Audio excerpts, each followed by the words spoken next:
But Bobby, you up for a song to begin with? Sure. Well, this song is called Divine Invitation, and it's based on Please Me chapter in the first Conversations with the Awakener by Balna II.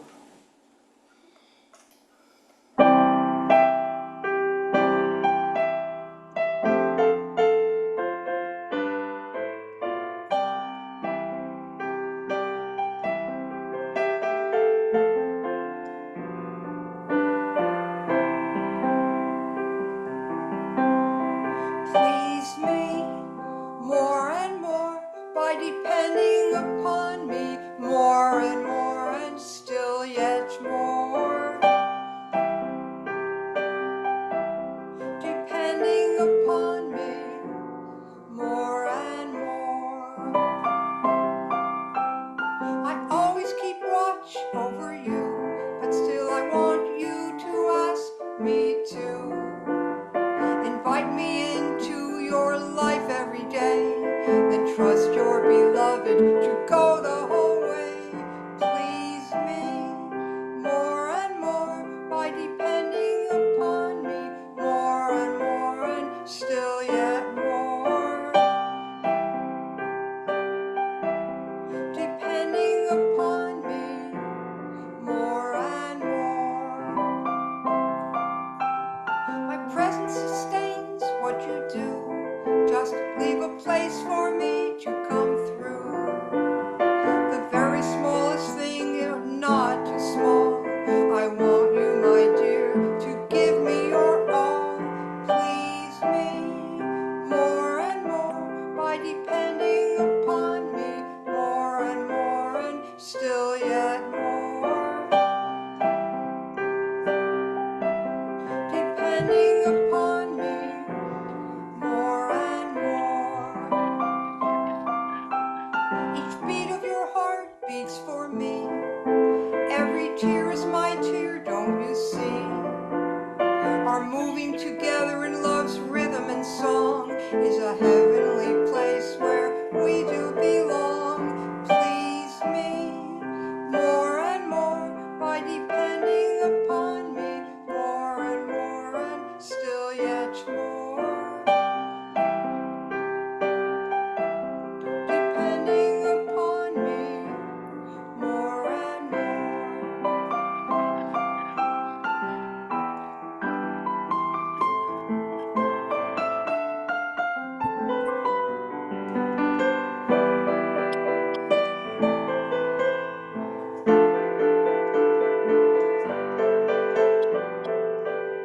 Please me more and more by depending upon me more and still yet more, so that you will become me someday.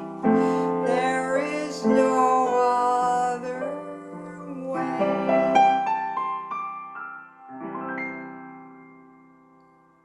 Beautiful. Wow. That Wow. was wonderful, Bobby. Yeah, isn't that like she's got so many beautiful songs. Woo! She does. Yeah. I have a song for every occasion. Yeah. Bobby's giving me Hey, so JCMA, if you can bring up that email and go, are you up for reading it?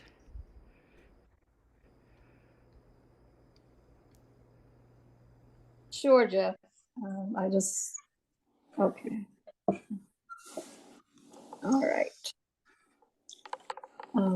Topic is pleasing Baba, pleasing others. Dear folks of Baba, one of you wrote this as a suggestion for a topic. I'm curious to explore the fear of being judged and how this leads to people pleasing, but not necessarily pleasing Baba. It's something I've been working on, letting go of and surrendering, but there are lots of layers. I think it stems from this longing to belong and to be loved. The ego is seeking and does not realize we already always have this belonging and love within. Most people grow up having been taught that it is important to please others. And in most cases, that is better for the sake of harmony than displeasing others.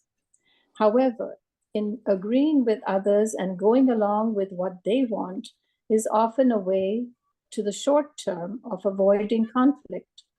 It feels like the safer choice, but over time it doesn't succeed because we are often having to make compromises with the deeper part of ourselves. As Baba lovers, we are very fortunate. Few people have ever been exposed to what Baba has introduced to us, the critical importance of pleasing him in others, or pleasing the divine in others. This distinction is rarely discerned and understood, and yet it is paramount to achieving a harmonious interior life. In pleasing others, there is always an element of self-interest. We are usually trying to avoid the discomfort of coming into conflict with others. In pleasing Baba, our concern is for the spiritual well-being of others.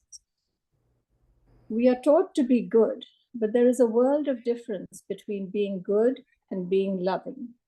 The Mandali emphasized the supreme importance of distinguishing between the two. Good, for example, springing from our conditioning, which is sanskars, is really calculated and has a great difficulty in saying no because it wants to please. Whereas love, with its concern for the spiritual well-being of others or oneself, has the courage to say no. And this no can be very displeasing to others when it goes against what they expressly want, even when it is in their best interests. Of course, we have to be very diplomatic in how we convey this. The ego in others does not like to be opposed or contradicted, and we may be judged. Decades can go by in trying to master this nuance. However, how do we know when we are pleasing Baba in others as opposed to pleasing them? There is no easy formula for this. I take it that when we sincerely make sacrifices for the spiritual well-being of others, in whatever way we interpret that, we are pleasing Baba in others. We attend to the growing love in them. Over time, Baba awakens the sensitivity and insight that can discern the qualitative differences of frequency. Pleasing others is of the sanskars, our conditioning, whereas pleasing Baba in others comes from beyond the sanskars. It arises as a spontaneous prompting of love itself. What makes discernment so difficult is the fact that in whatever we do, there is always an admixture of both responses, self-protection and affirming the spiritual well-being of others. What challenges have you faced in trying to please Baba in others as opposed to just pleasing others? Are you able to discern a qualitative difference? Do you find yourself being judged for taking a stand that is contrary to what another wants or is different from the conventional response to situations? Do you find it difficult, as Baba has said, to take a stand on the truth within? Has it driven you closer to Baba in facing these challenges? Do you feel that you are somehow betraying yourself in interactions with certain people? How much does fear of rejection play a part in your reaction to others? In his love, Jeff. Thank you. I mean, it's, I tried to kind of unpack it a little bit. It's a more of a difficult subject than I imagined. I mean, to kind of express it. But I do want to say this, that, I mean, what I've noticed is over the years, the idea of pleasing others and pleasing Bob and others can be very tricky. And a common thing that I see, people that are in the world of IT, the computers and everything, I'm just giving you an example. These people sometimes are being required to work, 60 or 70 hours a week, whether they're here in this country or in India. And the company, they could split it up into two jobs, but see, that way they don't have to pay health insurance for two people. They don't have to pay work compensation or all the benefits. So you're in a situation, if you complain to your employer, you want, to just work 40 hours a week, you may lose your job. You may upset, and the employer knows that there's like a whole line of people will easily take your job and work the 60 or 70 hours. And so you're in a situation where you can't speak up the way you would like without jeopardizing, your job. You may have kids, a family, and everything like that. So a lot of people get in that situation. So I'm just saying that's one of the very difficult things when your boss is, or the company you're working for is doesn't allow you to, speak your truth to them without jeopardizing your job. So anyway, does that make sense? I just kind of thought to kind of clarify, give you an example of how difficult it can be. Okay, does anybody want to venture out and Tina? deal? Hey, try that cat right there. See what that cat has to say. What cat? Oh, you missed it. I Okay. don't know what you're talking about. Oh, But you, anyway, I was in the company of some atheists, and they said they didn't believe in God. And I said, I can't believe I said this. Well, I believe in God. And they were shocked, but they had to accept it. So that is my truth. and they didn't react negatively to that? Yes, they did. Uh-huh. They did react negatively. They said they made fun of me, they mocked me, they just were not very pleasant. But I stuck to my guns. Yeah, beautiful. I know it's it can be very uncomfortable in situations to Yes. reveal where you're at. How Yeah, many anyone scarers else? did they take away? What's that? How many scarers did Tina get, that were removed by Yeah. those people making fun of her? Yeah, she came very close to God realization, and I think so. I think you're right, Jeff. okay. Anyone else want to venture out on the high seas here? Tony? Tony, Okay. Hasrina, you want me to take over? Yes, What? Mata. Jasmine? Yeah, please. Okay, thank you. I'm going to take over, Jeff, for Okay. Jasmine. Is it Okay, still me? Tony. All right. And maybe Tina did make it all the way after all. Just saying. God realization. Never mind. So I just made notes as this was flying around. The thoughts were flying. And to me, what really stood out is a big, big, big difference between pleasing others and making others happy. And my feeling is forget about pleasing others. It seems to me it's a head decision. And just focus on making Baba happy in others. And you're doing it because the happiness is catching in both directions. It's a heart thing. It's not a head thing. Pleasing to me is like, it's all about the ego, really, it seems to me. Any thoughts about judgment come in, whether they're for or against yourself or others, or if you're pleasing, or is Baba judging you? It's a head thing. Any thought, it seems to me, any thought about judgment is a head thing and gets you nowhere, at least nowhere that matters, because it keeps you up here. Another thought that came up is we please Baba. How do we please Baba? And it's not like, I think something is the child in us that we were, thinks in terms of pleasing a parent and being good and doing the right thing and what would Baba want me, and maybe if I'm really good and all that kind of stuff. And it seems to me we please Baba by turning to him, by asking him of guidance of him in any single moment, every moment, following his direction, listening closely, and then just do it. And things, my experience is when I'm in that zone and when like I am right now, it's really great. Things work out much better than otherwise.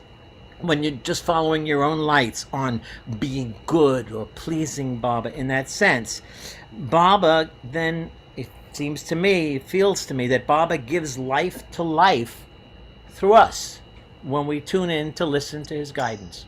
And that pleases Baba in us because it pleases Baba, because it's not about pleasing. It's, well, that's the only part about pleasing, turning to him and listening. Yeah. So that was my thought on that. Good. Yeah. Great, Mary? Tony. There we go. Hello. Hi. That was very energetic, Tony. Yeah, you filled us all up. Very expressive. I was feeling it. You know, it's Bobby's Almost song. dance, you know. It was Bobby's song. She had me going. Almost Right? tongue sweetie. Go away. Is everything okay? Oh, I thought I heard Marta saying something.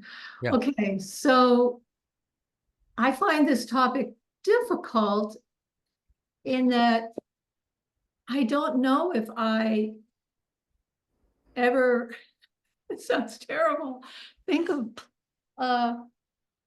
really thinking about helping the spiritual welfare of others. I mean, that kind of shocked me, not that it isn't a wonderful thing, but maybe I'm coming more from the place of Tony. I asked Baba to guide and help me in all my thoughts and my words and my actions, and what I choose to say, what I don't say, what I do, what I don't do. I ask him to guide me, and I don't know if I make people happy. I don't know if I help them spiritually. I can only think that, well, I took Baba's name while I was sitting and listening to this person speak. So, I have no, that's all in Baba's hands. It's, it's very confusing to me. And I'm very aware of my ego being with me, being active when I'm with other people. And noticing how I can start responding internally from an egotistical place of usually for me, it's smallness instead of going big. It's, and then that hopefully a lot of times will cause me to think of Baba. But so it's a great topic, but I don't know if I am consciously doing that the way the way you described it, Jeff. Yeah. Yeah, So- hopefully in the course of this, someone will clarify it all for us. I mean, because it's like, when I think about it, wow, that's, I wrote at 5 a.m, so Oh, yeah. we'll see. Okay, let's, Anita.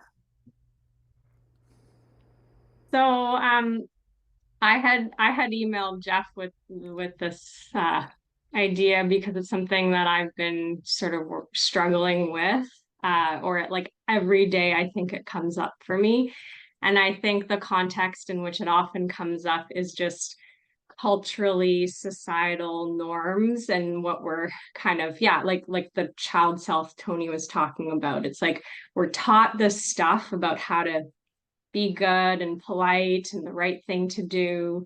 And now it's like, now that I'm older, it's like, okay, there's a choice there, but you kind of have to listen to that inner feeling. Like sometimes I feel like doing the polite thing, it gives me this like uneasiness, like it's like a should. And I think the should is a good flag for me when it's like, oh, I should do this. It's like, oh, that feels more like samskaric thing.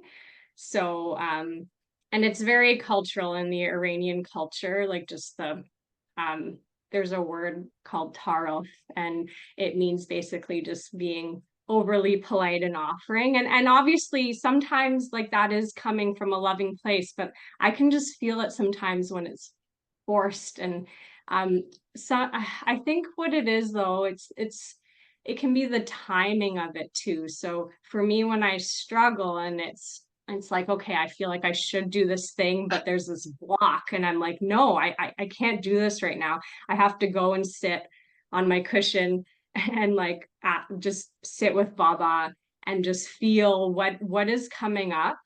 And usually it's this part of me that's like, I think it's longing to be good and to be loved, but it wants to be unconditionally loved, and it doesn't feel that way because it maybe wasn't given that as a child. It was told, no, you need to do this to be good and to be loved. It was conditions basically. So to be able to then feel that and just offer that to Baba and feel the pain of that separation of not having had that, it's like then it kind of melts in his love, and then you become him. His presence, like being in the moment with those feelings, his presence takes over, and then naturally it's like then whatever spontaneous loving thing, it'll happen. And sometimes it is that thing that you didn't initially want to do, and sometimes it's something else, or he comes up with some creative way, or it's that effortless effort that Darwin talks about. It just kind of is spontaneous love. But I think we have to just pay attention to that inner uneasiness and sit with it and pause and be with Baba and let him do it. Because if we just kind of focus on like, oh, I don't want to make this person upset, I want to do the right thing, I want to like say all the polite things or give them what they want right away. Yeah, you can feel it, and I'm just noticing that more and more, and sometimes it upsets people, like family members or something, when they ask me to do something, and I'm just like, I can't do that right now, like or I just kind of ignore it and just remember Baba within. It might seem rude, and they might get upset, but I have to honor and please Baba first, and it might upset their ego. And it's really painful for my ego, like I'm feeling like I'm a bad person. But then I think Baba wants me to feel that pain and surrender that to him so that I can experience that unconditional love, and then be that and offer that to other people. Otherwise it doesn't work, and you just get pulled in all directions. Like I can really notice it because everybody's wanting things from me, and they're different things, and I can't please everybody. It's like my kids want one thing, my husband wants another thing, my mom wants another thing, my patients want a different thing, and I'm just like, you just feel like you're torn everywhere, and it's like I can't do this, but just I can't. And then that's what makes you fall down to your knees and surrender and let him take over, and he has to do his own creative way. Like we don't know, we can't do this, we're nothing. So yeah. Beautiful. You gave a excellent anatomy of that whole thing. It's not easy. I mean, over time, we get a little bit more harmonious with the whole thing. Not a bunch of moving parts, but they're, beautiful. Ron, Yeah, I have a couple of short anecdotes about pleasing other people. And one thing that Anita just said, which was that you can't please everybody.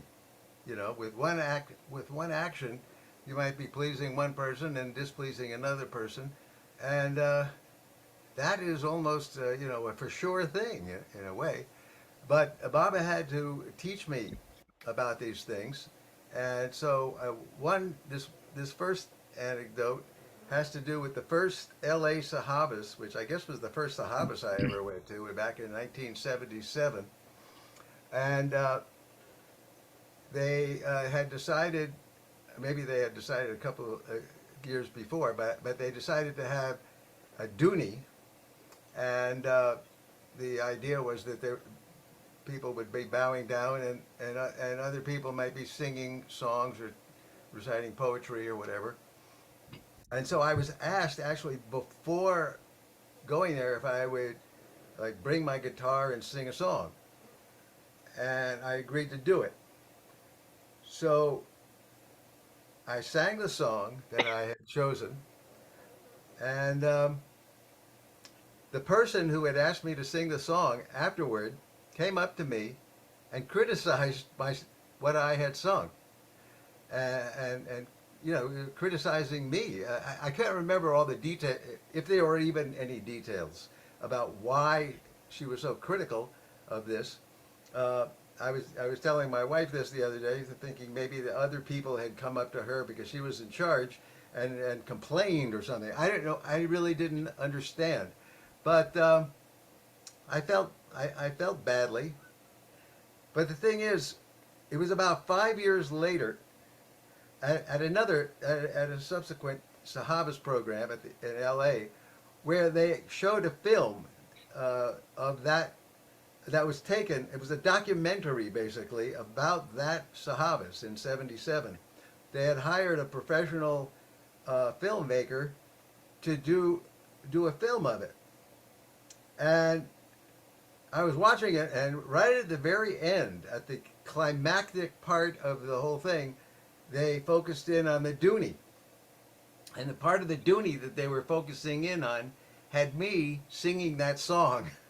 They had chosen that as the climactic moment of the whole film. It was like I felt a little justified, I guess, that I had maybe not picked the wrong song. But anyhow, maybe years later, 20 years later, or something like that, I was at a Sahabas at Marana, and they okay. I was in the cabin where we do the arti, and I love going to the arti and being in there and singing songs and hearing what everybody has to offer.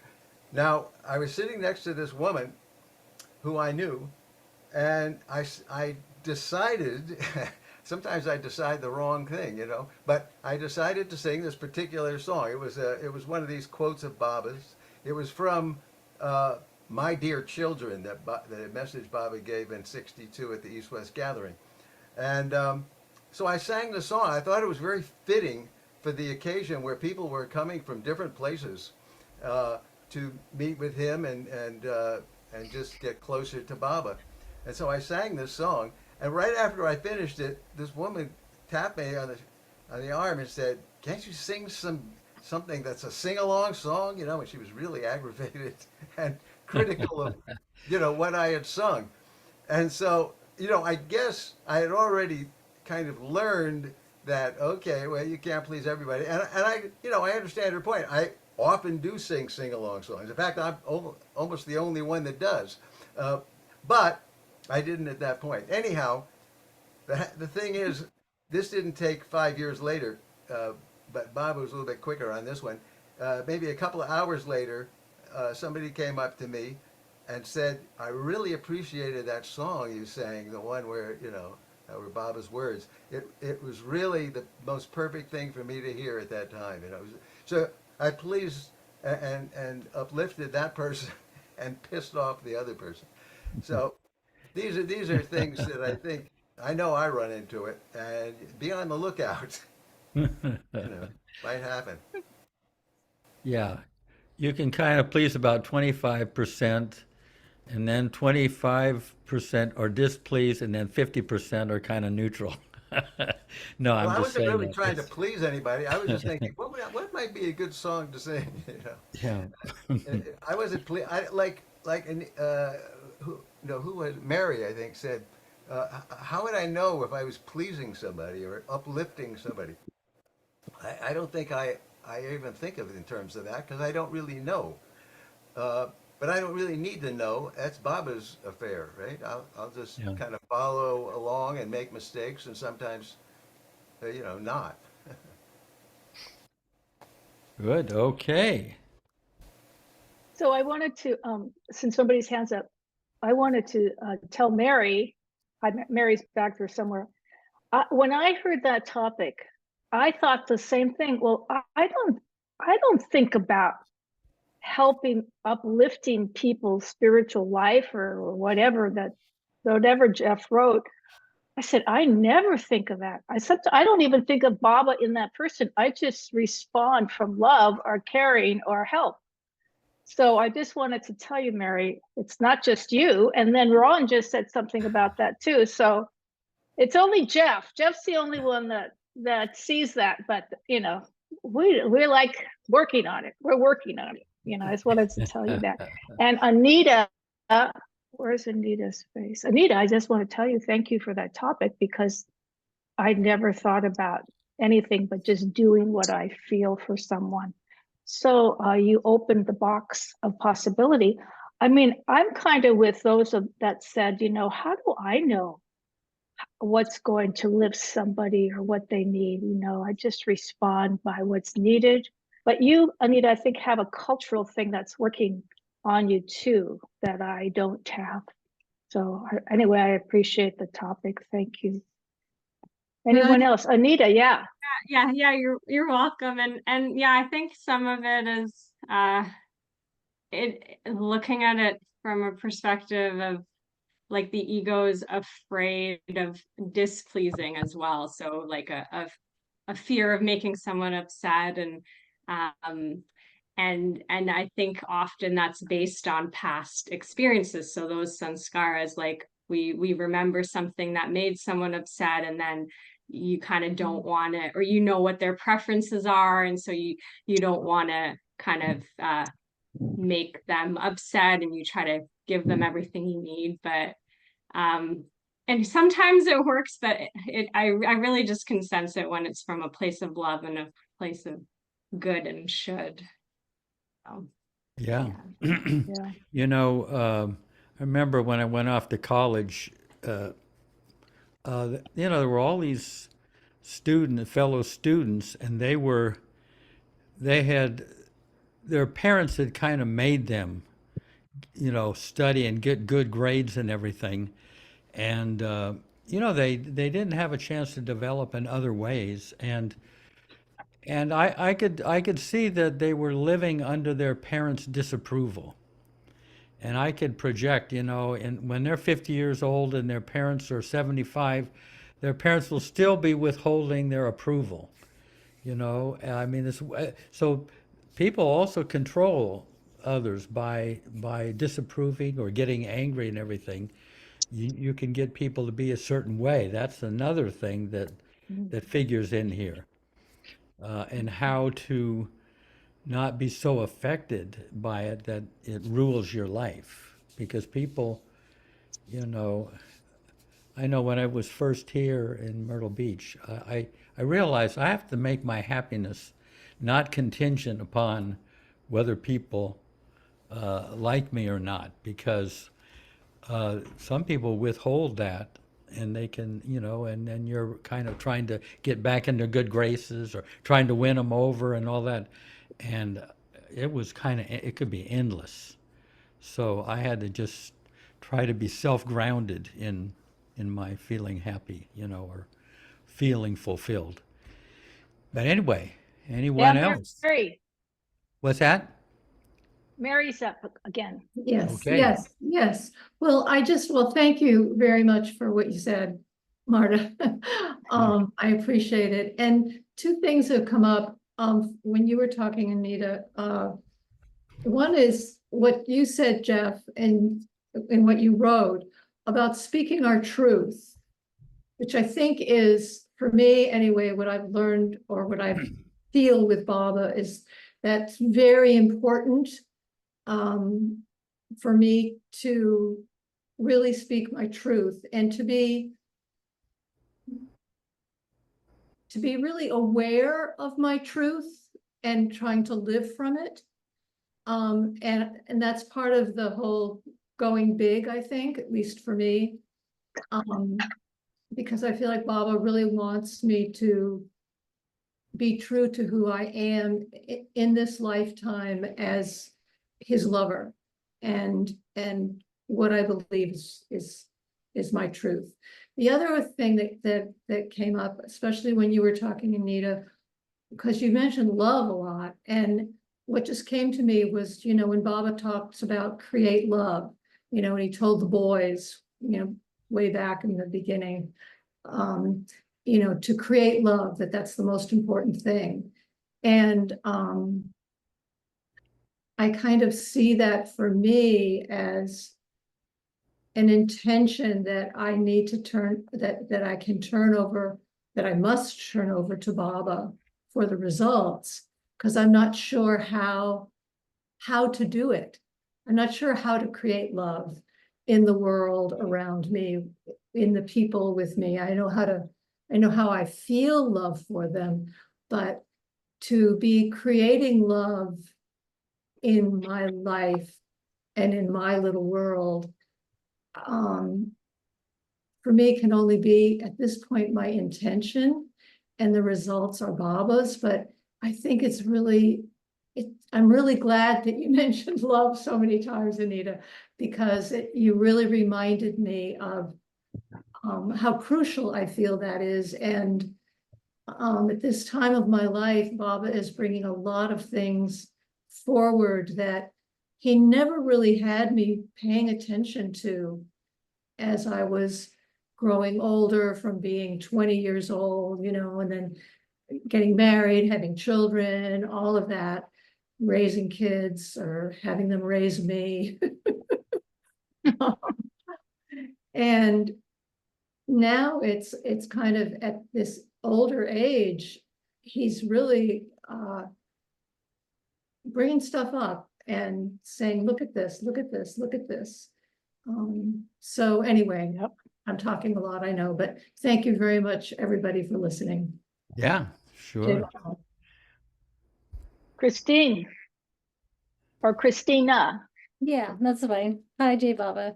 Thank you, Mary and Anita and Jeff.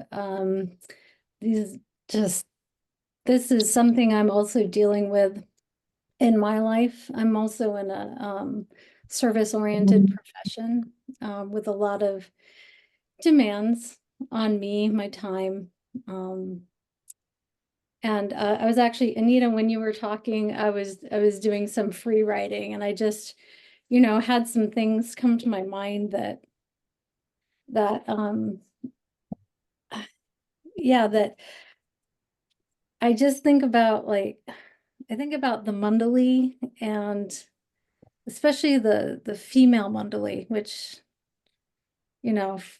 were wonderful. But I think about them, and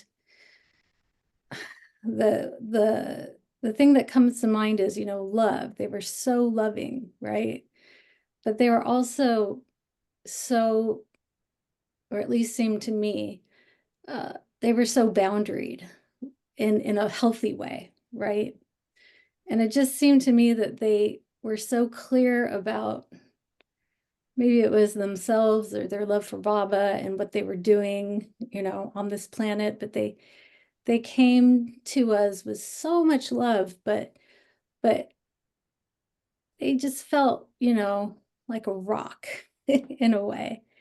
And they were living from their truth. And I think, and that's something, that I try to emulate a little bit. I don't know if that's helpful or interesting, but it seems to me, if you're, like Mary was saying, when you're living in your truth, it's such a solid place that, nothing can move you, not even your own expectations of yourself and what you should be doing, right? And when you say you're sitting and connecting with Baba, it's like, yeah, you are sitting and connecting with your truth. And that is, you keep doing that, and it just makes you a rock. And I feel like when we operate from that healthy, boundaried place, it's easier to love people.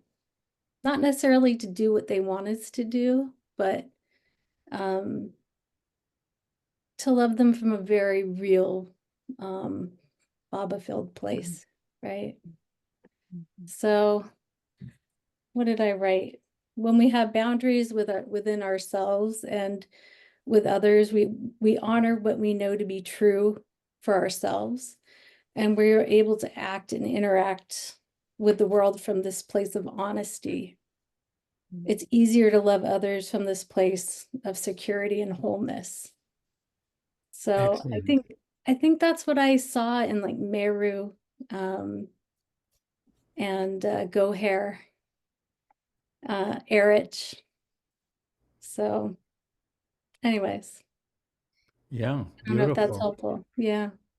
And bring in the Yeah. Mondelean. Mm-hmm.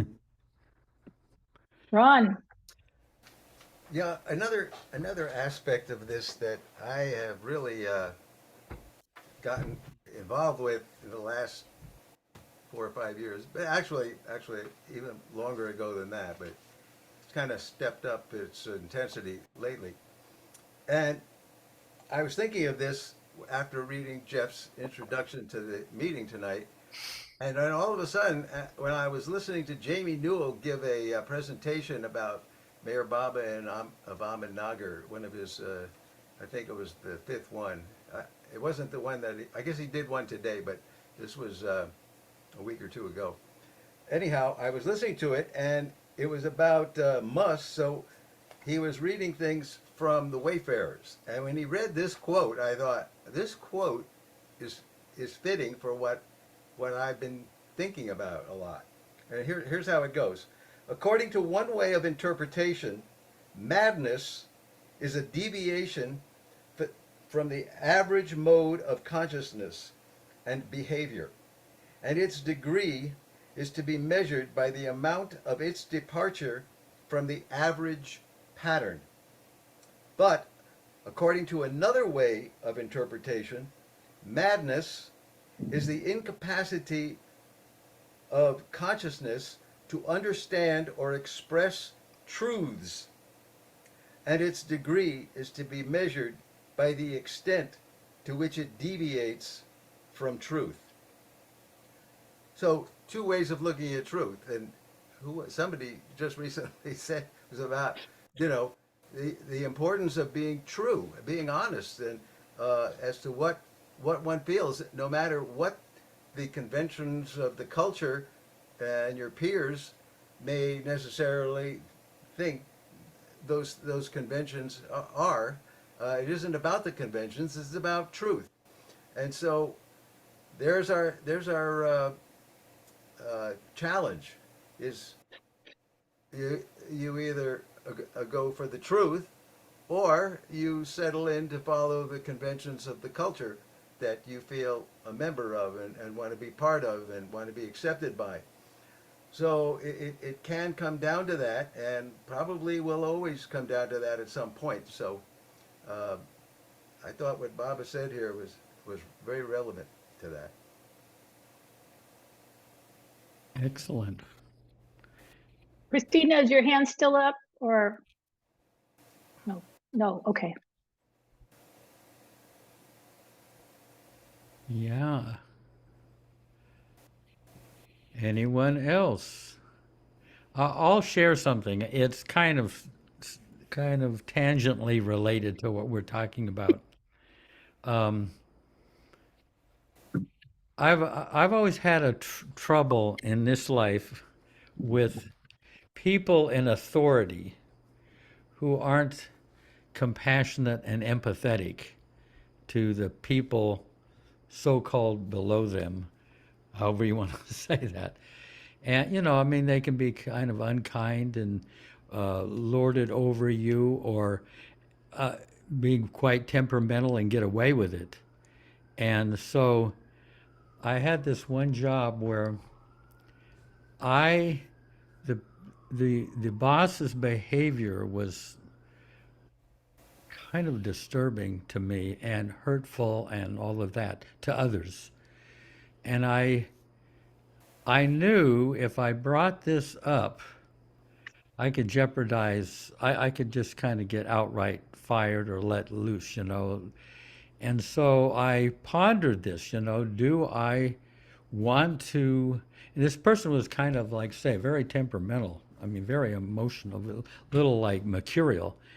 And so I was pondering this for a couple of years, and I know, boy, at some point I'm going to have to speak up. I'm going to have to speak my truth. So I happened to mention the situation to Erich and everything. I gave him the picture of it, and Erich made only one comment. When a horse kicks, do you go around to the backside? In other words, I was feeling like I was being cowardly, not speaking up, but basically said, if you go around to the backside of that horse, you're going to be, that's foolhardy. So I got some relief from that. I wasn't really being a coward. I was actually being a little bit sensible and everything.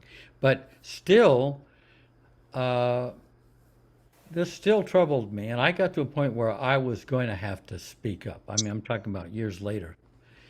And I was there in India, and I said, Erich, I think I'm going to blow it. I'm going to have to speak up. And it was just as I was leaving Marizad for the last time. And Erich said this to me. He said, you have to win their support. And then the bus took off. And what do you mean by that? And so I came back to the West, and to win that person's support. What does that mean? I mean, I was supporting the person. I was helpful. I was working hard and doing all of that stuff. And I walked around with that for a couple of years. What did he mean by winning that person's support? And one day, I was walking along, and I had had this in my consciousness, and this came to me. As a human being, I should not ever let this person down. And immediately, I got a phone call from this person. I mean, what are the chances? I no sooner had this thought than I got this call. And from then on, this person had undying trust in me. They trusted me always. I came to it. I mean, that's not part of this topic, but I thought it was very valuable that I got to a place where I won this person's support and their trust by knowing that I could not humiliate or hurt this person, even though I would have been standing up for what I thought was the truth. It could hurt that person. So anyway, there's so many nuances to this stuff, But anyway, that's my. Yeah, but what happened to the person that was being screwed over by the boss? What about them? Oh, the collateral damage. Yeah, so you either hurt one or the other, right? Yeah. Okay. Or lose your job. Yeah. I think people kind of tended to keep a distance and out of harm's way a little bit. So it's funny. Yeah, but Okay. but actually, I would say the person softened too. They softened from their kind of more. I think they needed to know that there was somebody there who would not condemn them for their behavior. And that helps, if you know someone in the world is going to be there for you and not let you down. Anyway. Okay, Mary. Yeah. You're on. Okay, here I am again. I just wanted to say, Jeff, what I heard you say is that you were looking at their spiritual well-being. Yeah. What the care that we need at the Yeah. deepest level. Right. Yeah. And I mean, that's something that was in what you wrote about, that to be caring for people's the spiritual well-being. And yeah, that's what you did for that person who somebody could really be very angry at and humiliate, like you said, or whatever, and argue with and come at them with anger. And instead, what you created love in a sense. Yeah, So good. I respect that tremendously. Yeah. Yeah, I mean, even when I say to make sacrifices for the spiritual well-being of others, to be whatever, encourage the love in them, support the love in them. I'm not thinking about some kind of esoteric or transcendental sort of help, but you nurture the love that's in somebody and support it. You're thinking of the Baba in them. You're encouraging the Baba in them. Yes. Is kind of what I would say. Aha. Anita?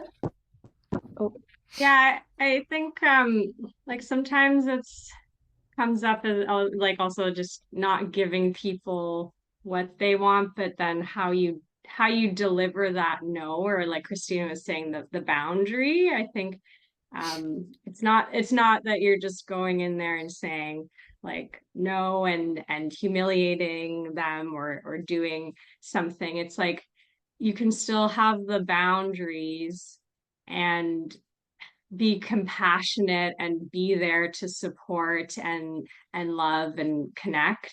I think, yeah, it comes in the way it's delivered, and I think the easiest way is to think it's the Baba and you helping the Baba and them, and not necessarily just giving everybody what they want. Just as like with kids too, if you just give a kid everything they want, then they want more and they're spoiled and then they're never happy. So it's kind of like you're saying no, but I'm here to help you feel the challenging emotions that are going to come up with this no, and let me share this with you and love you unconditionally as you go through this difficult time or this suffering. So it's not, and Baba too, like he's not giving us everything our ego wants, right? He gives us suffering, he gives us hardship, but out of his love, and he's always here supporting us through that hardship, and that's what wakes us up.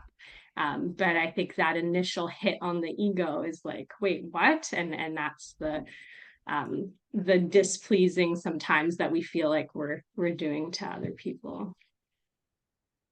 Yeah, there's a one line that took me about 20 years to acquire. When someone asks something and I really don't, I just can't do it, or I don't want to do it, or whatever. If I just said no, I don't want to do, I can't help you there. I found this was the line. I paid for price for this. I would love to be able to help you, but I'm just too exhausted today. Or I would love to do that, but I'm uncomfortable doing that. But putting that, I would love to be able to, you know, to be there for you, but I can't. Rather than, no, I can't do it. People get kind of hurt if you say, well, no, I don't want to help you move, move into your new place.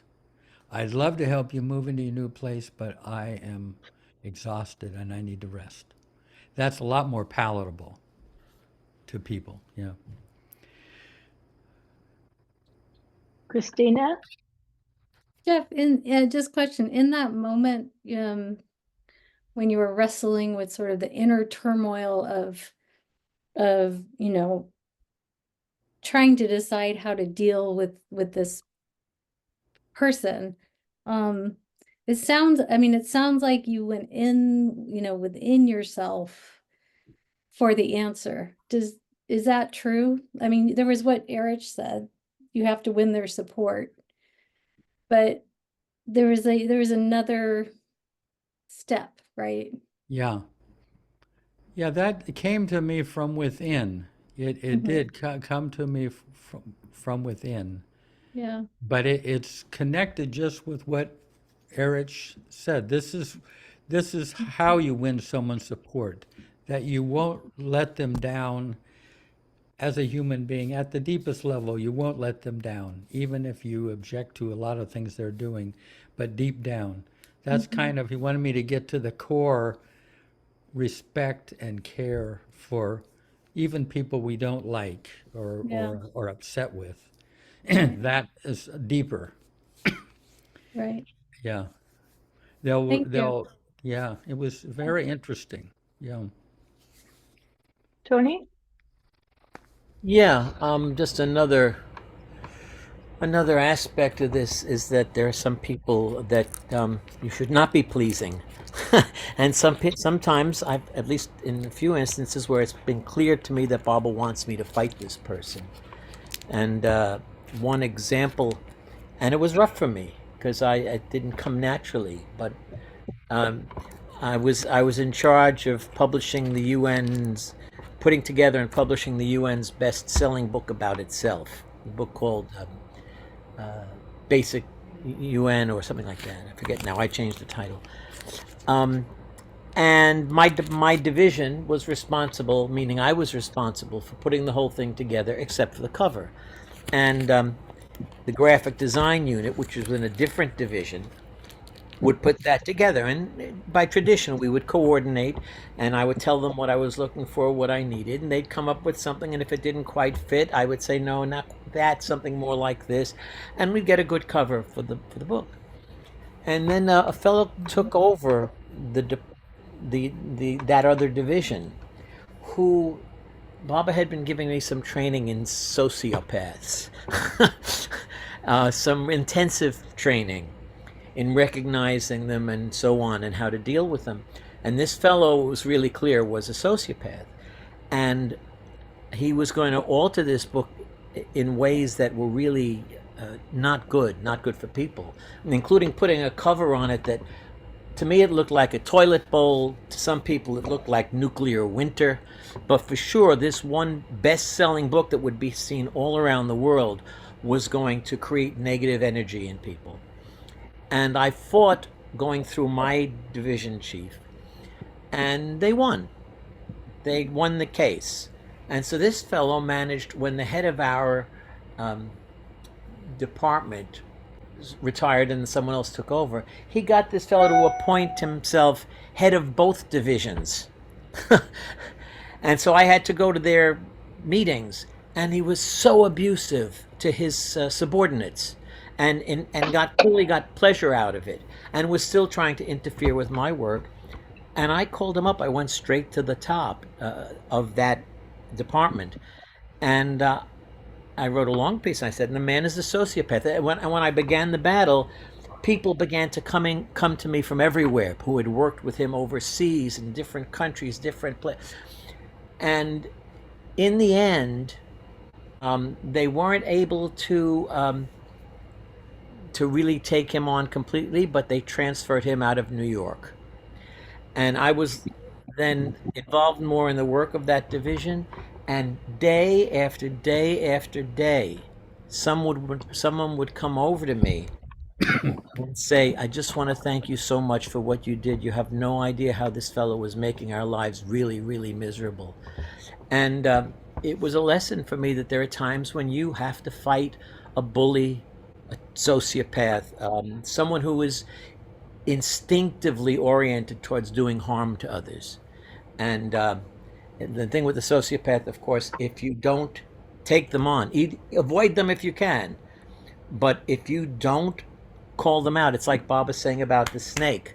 If you see the snake, kill it. Carry a lantern so you can see what's what and who's who.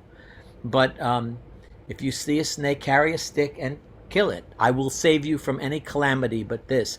And I have gotten that. From that, I have gotten that Baba is saying, don't look for the good in the person who, for whatever karmic reason, is incapable of expressing good in this lifetime.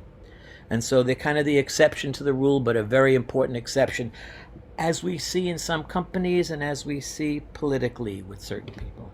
So the big lesson where you don't want to please, but you want to protect. Yeah. Yeah. Excellent. Mhm. Anyone else here? We haven't heard from, I mean, I don't exactly want Goher. to.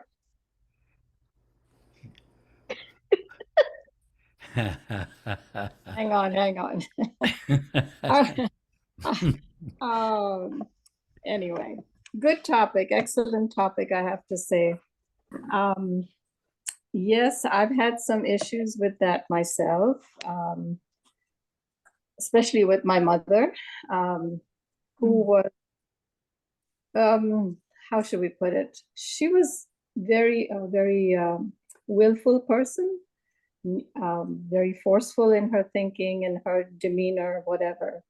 Not the easiest person to live with sometimes. And for the last 28 years of her life, she came and lived with us, meaning, at first when the children were younger, up in New York, and then later on, of course, it was just the three of us, my husband, her, and myself. So to put it mildly, if I were to, they both had very differing points of view, she and my husband, and very often yours truly would be caught right in the middle, in between the two, and there'd be this tug of war. And it was very frustrating because if I tried to please one, I was not pleasing the other. And this went on for a number of years, and very, very frustrating. I would, be beside myself. What do I do? And finally, of course, leaving it all to Baba, I would say, you have to guide me in this, Baba. I am not succeeding. This is not working. It's leaving one or the other displeased, angry with me, of course, and whatever. But I always found that when I left it to Baba, he would intuit, and I would then intuit, as Tony rightly said, if you think and work from your heart level, it always works out right. And yes, maybe one of them was disappointed, but then in the end, it would work out for the best. So I always tried to intuit the right approach, the right whatever, and work from my heart level. And it always worked out. And here I am reading Lord Meher, and this one story really is very sweet, and it's about Baba's mother. So, and she was also a very willful personality. So I'll quickly read this story to you. It tickled me a lot.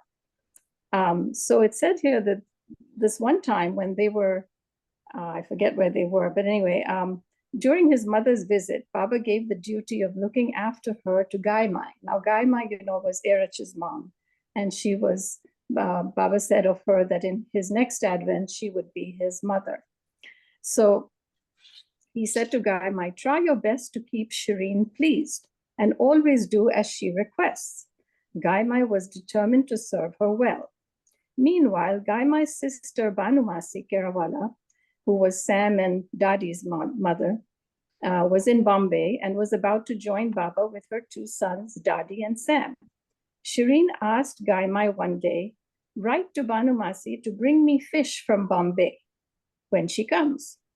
But mother, Gaimai replied, eating fish is forbidden in the ashram. It is against Baba's order. Even the Westerners have to live on vegetarian food. This restraint is for you people, said Shireen, not for me. Send her a letter. What are you afraid of? Am I not your God's mother? Gaimai thought, Baba wants me to do as Shireen says, so I'd better carry out her request. She wrote to her sister, and after a few days, Banumasi arrived in Jabalpur with a packet of fish wrapped in ice. Baba was with the Musts at the time. It was Baba's order that anyone coming should not enter the bungalow in his absence, and also that no one should open any parcel when he was not there. Banumasi was therefore waiting for his return, sitting on the veranda. Shireen walked by and seeing her asked, have you brought the fish for me? Banumasi answered yes and handed her the packet. Shireen took the parcel inside and asked Gaimai to cook it for lunch. Within seconds, Baba walked in and asked, "I smell fish. Where is it coming from?" Gaimai told him everything, and Baba was very, very displeased. Shireen intervened. "I have called for the fish. Why are you getting so upset with her?" Baba indicated in no uncertain terms, "Mother, you can have fish in Pune, not here. No one can eat meat or fish in my ashram. Who are you to stop me? I am God. You may, you may be God to all, but to me, you are my mirror. The doctor has told me to eat fish for my diabetes, and you can't stop me from eating it." As this heated argument was going on between mother and son, a stray cat slipped into the kitchen and made off with the entire fish. When Shireen saw this, she wailed, "Mirog, why do you harass me so? You didn't want me to eat it, and so this had to happen. Now do you believe that I am God?" asked Baba.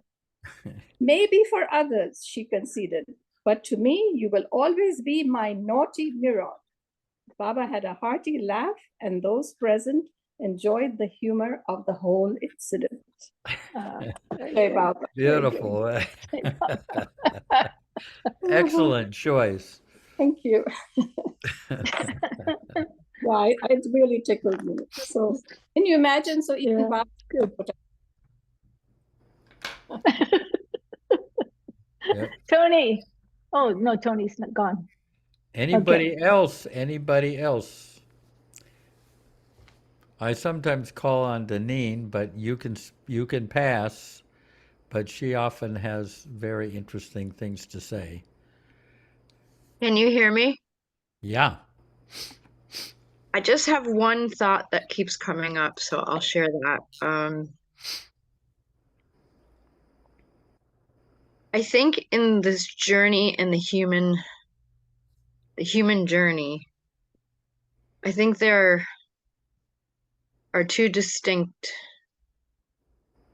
general, I mean, I'm simplifying it, but there are two general paths, and one is that we are not pleasing to others, that we do not think of others, we're selfish. And so the journey is to become a little more pleasing to others. And the other side of it is we're too self-effacing and we bend over backwards and we lose ourselves.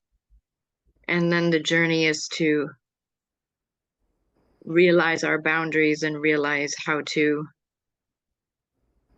be strong in who we are. And that at some point we develop an identity between those two paths. One is being a little bit more serving of others, and the other one is to be a little more not only serving to others, but serving of ourselves. But then and I hope I'm describing my experience, at some point it seems that once we establish who we are and separate from others, that it's almost like Baba calls us to learn how to, that we're not our ego at all, that we're none of that, and that we have to sacrifice for others again. It's like another level is to let go of like serve, like you said, serve the Baba and others. And from that point, it becomes about, at least for me, is asking, what is the highest good in this situation? What is your highest calling of this situation? I cannot see it.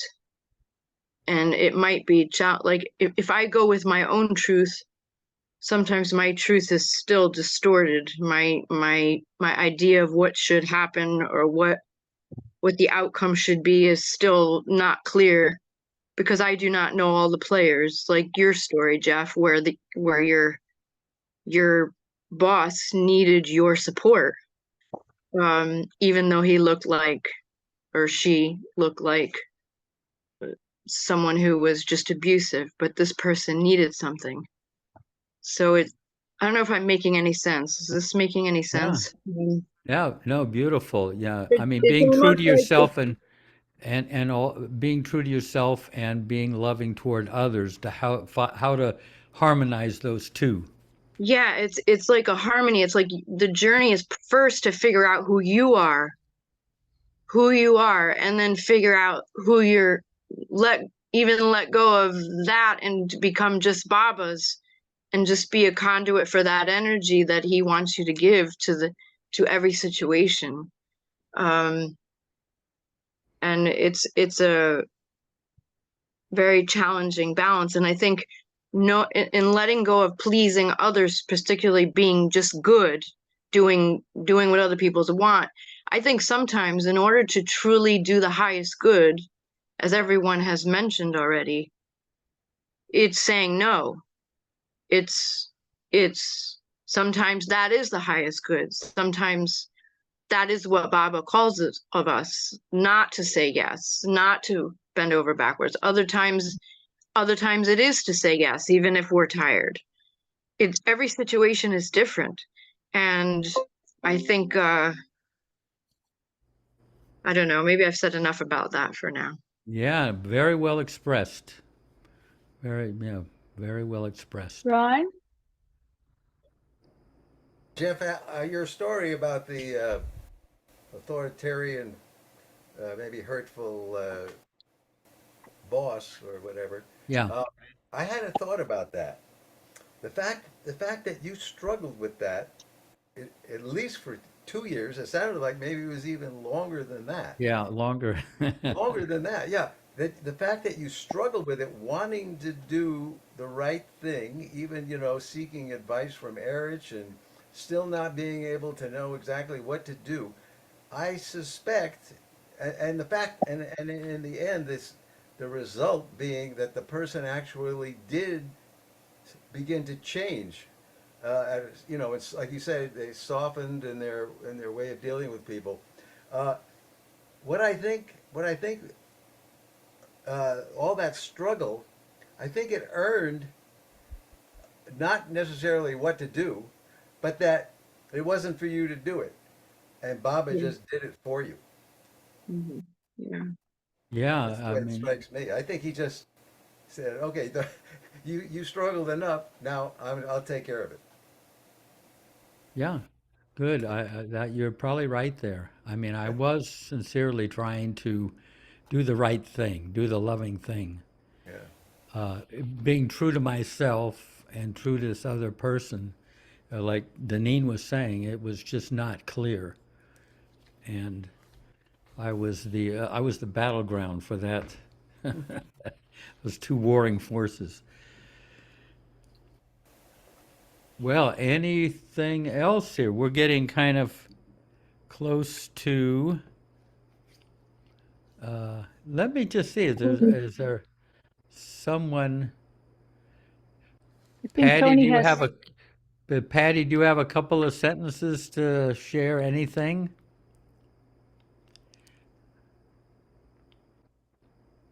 Hello, everyone, and Jay Baba. I Yeah. missed the reading of. Oh, yeah. I missed it when you were reading it, and I came in a little late. But what everyone is saying is so, and particularly with Deneen just recently, it's apparent to me that correctly, I don't know what makes people happy, but I wouldn't say I try and live my truth. That's confusing for me to say, because I think I have so many filters with my own samskaras and my own experiences that how do you discern truth in the capital T and my truth, or the personality's truth? But I think a lot of it links up, and I understand that. For me, generally, Whoops, Nazreen's happening. That's good. Mahmoud and Nasreen. Nazreen, mute. Nazreen, mute. She did. Okay. Yeah. Thank you. Yeah. but you know, I'm in agreement totally that we have to be the conduit to the love and the truth flowing through us. I can use my filter, and I mean, I personally was a pleaser my whole life. My business was pleasing. People came to me for service. It was my job to fulfill that, make them happy, blah, blah, blah.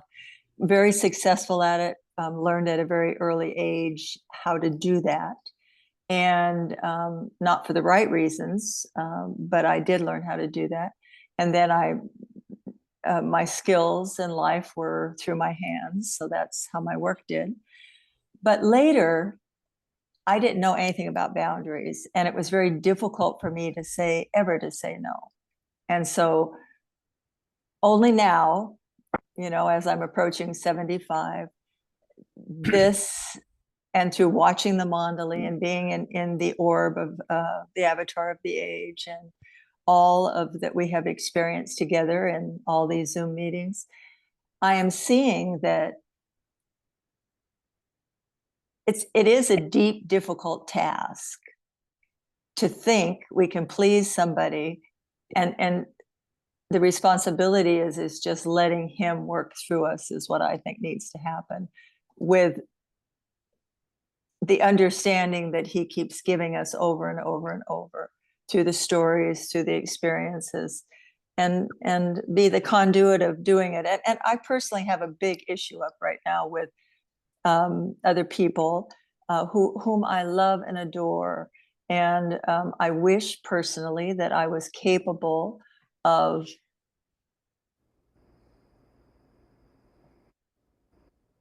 helping them in the way I know that would service them.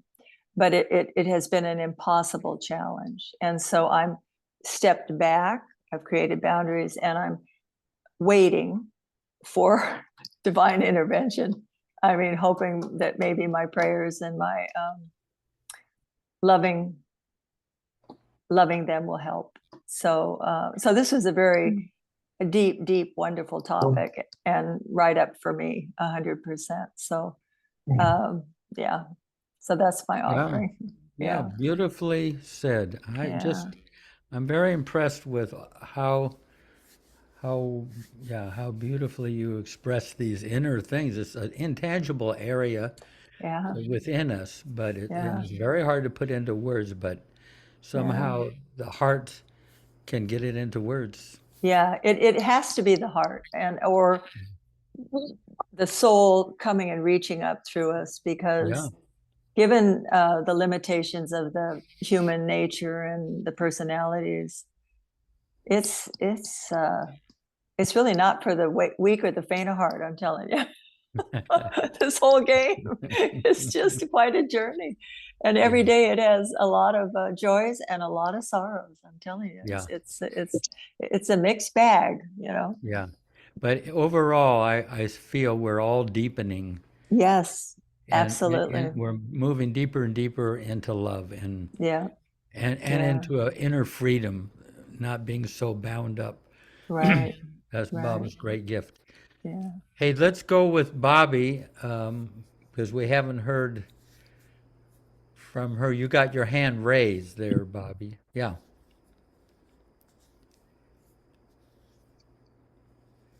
But you're on mute too. Yeah. Jeff, after Bobby, maybe Sanabar has a question about boundaries in the mandali on the chat. Yeah. On this iPad, it's hard to find things. Like all of a sudden, it's gone. Yeah. Anyway, I found the unmute. Back to the work situations. I've had two work situations in my life where it became really miserable. It was like a new boss. Like I had this boss, and we got a lot of work done. It was great and wonderful. And then a new person comes in, and you can't please this person. No matter what you do, you can't please them. And it happened twice. And the first time I left, I was hanging on and hanging on. I finally left. And then Baba had some whole other thing for me to do for a couple years. Like I've left a lot. Baby. Oh, Hey, Ralph. You better mute Oh, there. Okay. We heard sorry, you. I didn't know that. Yeah. Okay. Go ahead. Keep going, Bobby. Okay, so anyway, it's kind of like sometime, then another time, after I had done some freelance children's work and da-da-da, and I went back to libraries. And then again, my last library job, I had this great boss, and she retired, and this new person, and I thought, oh, we're going to get along great, and this is going to be, oh my God, there's no way to please her, and she was very, like, what do you call it, when they just, every little thing you do, Micromanage. Right. So one day I was there, and I finally had reached my stomach was hurting. I finally said, my stomach's hurting. I have to leave. I'm sick. And I went to Dilruba at the Baba Center because I had a book for Bill LePage was getting mysteries from our library, and I found a mystery for him. I went in there, and then there was a group sitting around, and I just told my story of woe. I was really a mess, and he said, "You got to get out of there. What? This is crazy. You got to get out of there. Take some time off." So anyway, not that much later, I left. And then I retired. It's like Baba was. Sometimes I think Baba makes things so miserable, and you're hanging on. It might be your time to move on. It's not all. You can't always fix it. Sometimes it's just meant to be. So I was very happy to. I was enjoying my job, and maybe it's time to retire. So I got out. But Yeah. sometimes you just can't. There's a song about that, Rick Nelson. Sometimes you can't please everyone. You got to please yourself. But for us, it's mean you got to please Baba. But anyway, Yeah. that's my side. That reminds me of a little scene in Mandalay Hall where when they would show movies, they would put these black curtains on the wall, on the windows, to so that to darken the place so you could see the movie. So Erich and all of us would sit on the floor in front, and Erich was there. And what they would do is they would pass some fans out, but there were never enough fans for everybody. So you might have gotten a fan or not. It would get very hot in there. So this one guy, I'm just a little ways, a couple of people away from Erich, but there's one guy who's fanning himself during the movie, and at the end, Erich says to the guy, thank you, I really enjoyed being kind of within the proximity of your fanning. And he said, "Oh, Erich, you want to be fanned? I could have fanned you." And Erich says, "No, don't fan me. Fan yourself, and everyone in the area will benefit." So I thought that was kind of a great metaphor. If you make yourself happy, and and you have your inner kind of harmony and vitality, other people will naturally be pleased, you might say. The deeper part of them will be pleased. Oh, may I just say something to Yeah. that? Yeah. Is that last week, Marion mentioned Robert Holden and Louise Hay, and I have this book, Life Loves You, and that is something that is said in there, that if you love yourself enough, then the love will be reflected from the other, from the world. Emanate. Yeah. Yeah, and I mean, of course, loving Baba, that love coming through, and then you don't have to force it, But that's a great quote from here. Yeah. Excellent. Well, let's have Tony as the last guy, I guess, unless there's something urgent. Okay. This just came up about referring, kind of on what I was saying before about referring to Baba, and about your story, Jeff. It occurred to me that in telling Erich on two separate occasions as the story progressed, I consider it almost a certainty that at that very moment Baba was turning that over to Baba Erich was turning that over to Baba to answer you. And so it was like by proxy, you were getting to do that twice until you processed the last piece with Baba yourself Yeah. and did. And it reminded me of a situation that I had with my brother. He was a very troubled soul. There was a beauty in him that I remember as a child, but as he got older, he was really kind of messed up. And a psychologist friend in the neighborhood one day, seeing the troubles we were going through, said, "You know, your brother is a sociopath." And that's when I first learned really what a sociopath was. And when my mother died, for our whole lives, it was clear she wanted us to sell the house that we inherited when my father died when I was 9 and he was 3, and divide the proceeds in half, and that would be our inheritance from our late father.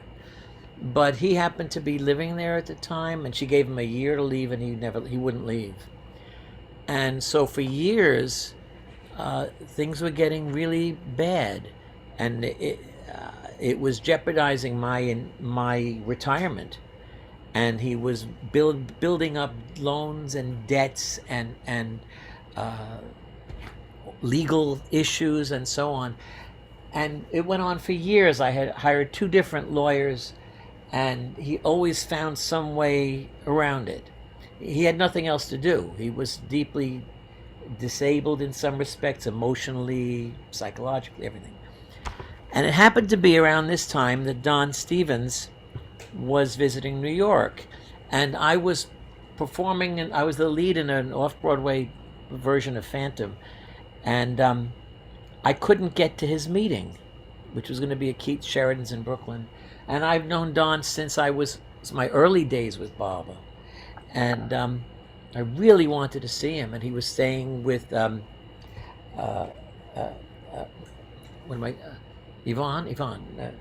No. Oh, God, when I forget a close friend's name. Anyway, he was staying with her out on the island, and I called to say, can I come out tomorrow? And just, if there's some kind of event going on with Don, I would just love to see him if there's anything going on. And she called me back, and she said, yes, come tomorrow at 3 p.m. And I got out there, and there was no event. She had actually scheduled me for something I had never had before. I wouldn't have thought of asking, because we had more of a companion relationship, I guess. But I had a private session with Don Stevens, and it was in his bedroom. He started asking me about what was going on in my life, and at some point I told him about this thing with my brother. And Don, who is very much into intuition, suddenly seemed to go deep within himself.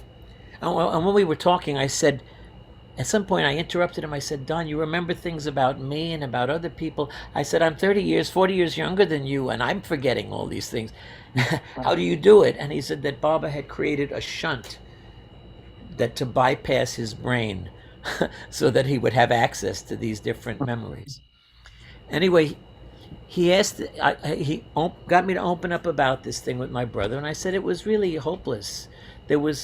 He always, no matter what we did, and finally he said he went inside again, and he said, well, maybe Baba will turn the key.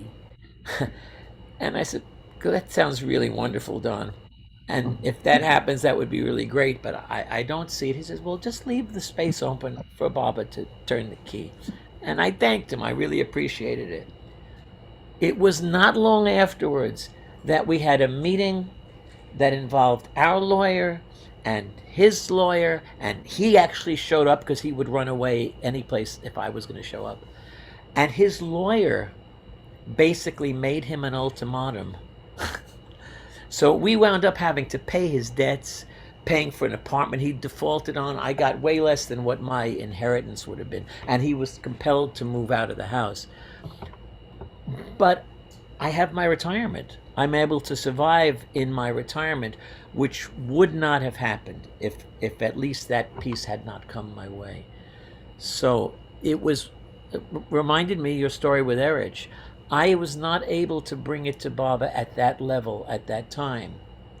But by opening up with Don about it, he brought it to Baba, and I eventually was able to, Good. accept what Baba was giving. Yeah, Yeah.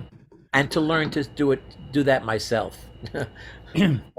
Yeah. No, they were a great help. I found immensely helpful in things that I couldn't access myself. Hey, well, let's say I think we're getting late. I'm going to read a Rumi poem, and then we'll have a few moments of silence. How does that sound? Okay, the title of this is Secret Places, the Wave of That Agreement. Lovers find secret places inside this violent world where they make transactions with beauty. Reason says nonsense. I have walked and measured the walls here. There are no places like that. Love says there are. Reason sets up a market and begins doing business. Love has a more hidden work. Lovers feel a truth inside themselves that rational people keep denying. It is reasonable to say surrender is just an idea that keeps people from leading their lives. Every second, a voice of love comes from every side. Who needs to go sightseeing? We came from a majesty, and we go back there. We see a surging inside our hearts, an agreement we made in eternity. The wave of that agreement rolled in and sealed the body's boat. Another wave will smash us. Then the meeting we have always wanted will occur.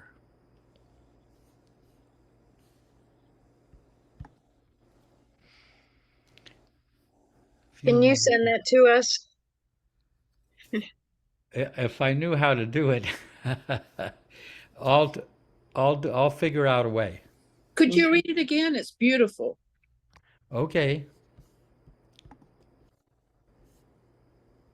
This is Rumi. Secret places, the wave of that agreement. Lovers find secret places inside this violent world where they make transactions with beauty. Reason says nonsense. I have walked and measured the walls here. There are no places like that. Love says there are. Reason sets up a market and begins doing business. Love has a more hidden work. Lovers feel a truth inside themselves that rational people keep denying. It is reasonable to say surrender is just an idea. It is reasonable to say surrender is just an idea that keeps people from leading their lives. Every second, a voice of love comes from every side. Who needs to go sightseeing? We came from a majesty, and we go back there. We see a surging inside our hearts, an agreement we made in eternity. The wave of that agreement rolled in and sealed the body's boat. Another wave will smash us. Then the meeting we have always wanted will occur.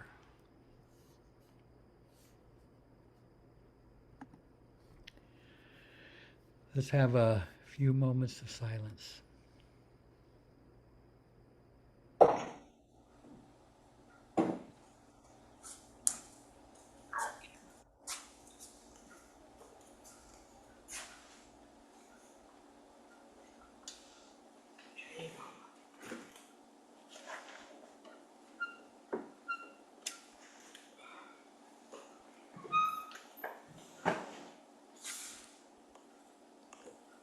Jai Baba.